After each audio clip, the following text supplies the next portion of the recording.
নামাজ আল্লাহ তাআলা শুধু আমাদের নবীর উপর ফরজ করেন নাই, নামাজ আল্লাহ তাআলা প্রত্যেক পয়গম্বর এবং উম্মতের উপর ফরজ করেছে। আমাদের নবী বিশ্ব নবী মুহাম্মদ রাসূলুল্লাহ সাল্লাল্লাহু আলাইহি ওয়াসাল্লামের উপরে জুমার নামাজ সহ 5 ওয়াক্ত নামাজ ফরজ করেছে। এই 5 ওয়াক্ত নামাজ কত ওয়াক্ত ছিল?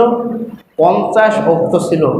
সেখান থেকে মুসা পয়গম্বরের কথা শুনে শুনে আল্লাহ তাআলার কাছে যান আর 5 ওয়াক্ত করে কমায় নিয়ে আসেন। সর্বোপরি 5 ওয়াক্ত থাকে।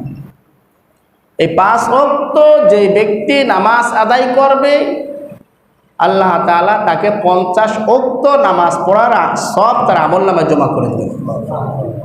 আল্লাহ তাআলার ঘোষণা আছে কোরআনে হাকিমের মধ্যে, মা ইউবাদদালুল কওলু লাদাইয়া, হে নবী আমার কথার কোনো নড়চড় হয় না, আমি যা বলি সেটাই হয়।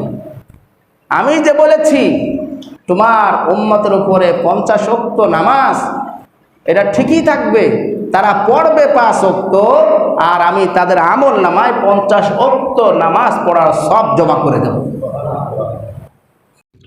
আপনি যদি ইসলামকে ভালোবাসেন তাহলে অবশ্যই সাবস্ক্রাইব, লাইক ও কমেন্ট করে সাথে থাকবেন ইনশাআল্লাহ।